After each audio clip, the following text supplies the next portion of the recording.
Yo, what's going on, guys? Crispy Flakes here. Welcome to Extra Crispy. For today's video, we have top 10 strangest Disney theories of all time. So I always think like theory stuff is interesting when it comes to, shows that I grew up watching and things like that. So we're gonna check this out. This is by Watch Mojo. And we're gonna see some of these strange Disney theories. Let me shrink myself real quick here and get going on this. For this list, we're looking at some of the weirdest, most insane, and most mind-boggling Disney theories. These theories are ones that feel oddly plausible, but are nevertheless extremely unorthodox, silly, or troubling. We'll be ranking our choices based on a combination of how odd the theory itself is, and for how much sense it actually makes. Okay. Snow. I never liked Snow White that much. Never was big on Snow White. Only by love's first kiss. Love's first kiss. Snow White's mom or something.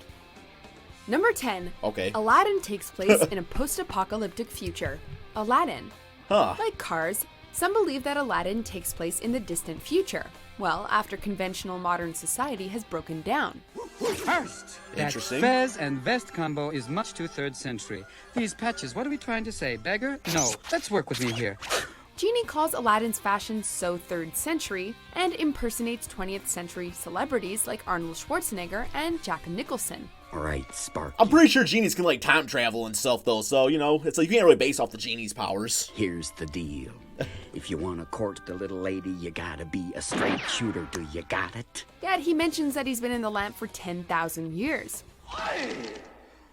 10,000 years will give you such a crick in the neck. If the genie was around between the 70s and 2000s for Schwarzenegger and Nicholson, and was subsequently imprisoned for 10,000 years, that means that Aladdin must take place sometime around the late 11,000s or early 12,000s AD. It's possible that there was some sort of disaster that wiped out modern technology, resulting in a futuristic society that looks deceptively antiquated. No way! No, I'm gonna say genie time travels. That's my thoughts on that. Look at that shit he's doing. Number 9. Carl was dead the whole time. Uh-oh. Up. Fans Movie's love already some sad. X was dead the whole time theories. It's sad enough. Even if it's not Nemo being dead and Marlin experiencing the 5 stages of grief, it's Carl dying at the beginning of Up. According to the theory, Carl dies in his sleep after being notified that he needs to move. Tell your boss he can have our house. Really? When I'm dead. Russell is simply Carl's guardian angel, who has taken the form of he and Ellie's desired child. He's looking for his final merit badge, a metaphor for angel wings. And the floating house is an obvious metaphor for Carl leaving the physical world and entering heaven. No, you're taking away from the movie. It's fine how it is. By balloons, this theory's starting to make sense. Number 8. No. Peter Pan is the angel of death. Peter Pan. Geez, if it's not the characters secretly being dead, it's the characters being the angel of death. What's the obsession with death here? According to this incredibly dark yet comforting theory, Peter Pan is actually an angel of death who takes dead children to Neverland, aka the afterlife. There it is, Wendy.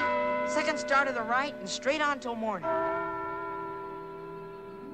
When there's a smile in your heart. You obviously never grow old in the afterlife, which explains the Lost Boys. Following the leader, the leader, the leader. We're following the leader forever. I'm pretty sure, it says it sounds a lot more dead people in the world than that's on this Lost Island or whatever, or Never Everland, wherever it's at. Neverland. This may sound like silly nonsense until you consider the character's creator, J.M. Barrie, gave the rights to Peter Pan to London's Great Ormond Street Hospital, a hospital for sick children.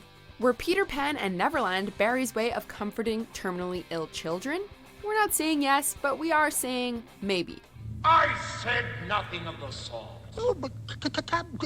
Number 7.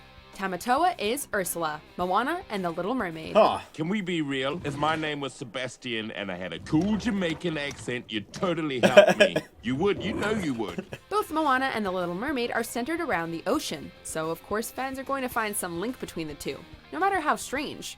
You've got it, sweet cakes. This theory posits that they share the same universe. Both Tama Toa and Ursula share a distinctive purple hue, have very flamboyant personalities, and multiple limbs. But one's an octopus and the other one's a damn crab. However, since Moana takes place later, Tama Toa isn't exactly Ursula as we once knew her. She's been reincarnated.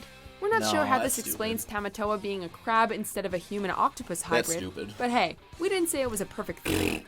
Speaking of imperfect theories, there's apparently one claiming Tama Toa is actually Ursula's grandson, since he mentions eating his enormous grandmother. Don't! That's my grandma! Well, I could roll with that. I ate my grandma, and it took a week because she was absolutely humongous. Number 6.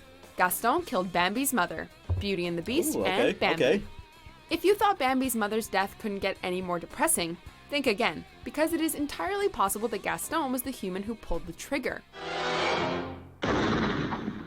We never see the hunter who kills Bambi's mother, which obviously opens the possibility that it could have been anyone.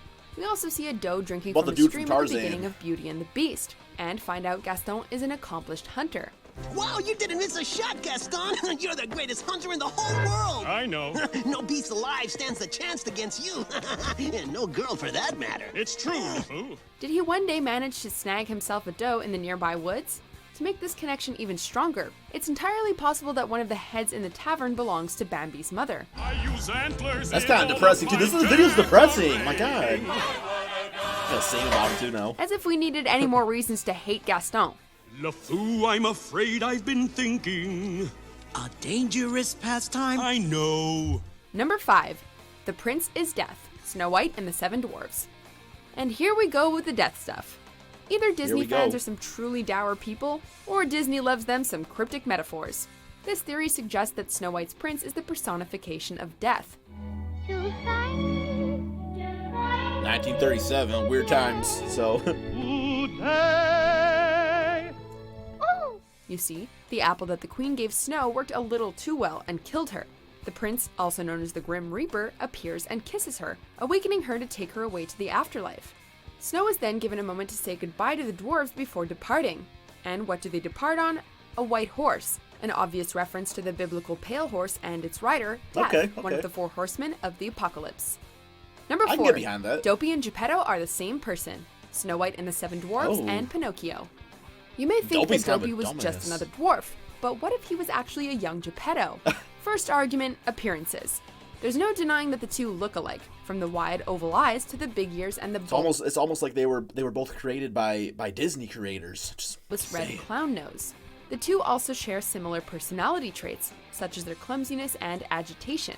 Then there's the fact that Dopey doesn't talk, he's simply too young for speech. And this is Dopey. He don't talk none.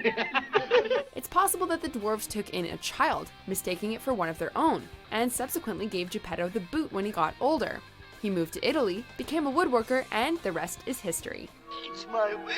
It's come I guess that does make sense in the sense with like dwarves kind of having like their own powers and stuff like that, where it's like he would be. Well, I guess it wasn't. He didn't really bring the pup to life. That was the fairy. I haven't seen Pinocchio in a long time. I just thought Dopey was kind of stupid though. Bigger. Look, he's alive. He can talk. Number 3. Ariel's mother was killed by Captain Hook, Ooh. the Little Mermaid, Another and Peter death. Pan. Here we go. This one is strange, but damn if there isn't a lot of evidence to back it up. Oh, no. One of the mermaids in Neverland looks an awful lot like Ariel, complete with the signature red hair. It's Peter. Oh! Hello, Peter. Hello. Thirsty as hell.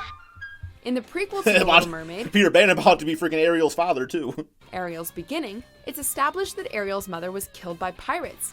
Captain Hook, a pirate, hates mermaids, and Triton hates humans, obviously due to a human, Captain Hook, murdering his wife. That does make sense. Okay, I like that My one. youngest daughter snared by some fish eater's I like hook? that one. I'm 16 years old. I'm not a child. Don't you anymore. take that tone of voice with me, young lady. If we're to believe the Neverland equals the afterlife theory, then it's obvious that Ariel's mother is there and is still being terrorized by her murderer.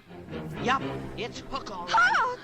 I'm pretty sure in the Little Mermaid, they're like, not Little Mermaid, and Peter Pan. Aren't like the mermaids supposed to be like bad? I mean, just like they'll like kill you and stuff like that. I don't know. Let me thinking of something else. Quick, Wendy. Now that's one unfortunate afterlife. Number 2, Chip is Beast's illegitimate son, Beauty and the Beast. Okay. Beauty and the Beast contains some of Disney's most timeless characters, including the adorable mother-son tea set, Mrs. Potts, and Chip. Now, Chip, I'll not have you making up such wild stories. Really, Mama? I saw her. But what if Chip isn't Mrs. Potts' son? After all, Mrs. Potts seems far too old to have a child that age. And she clearly did not give birth as a teapot.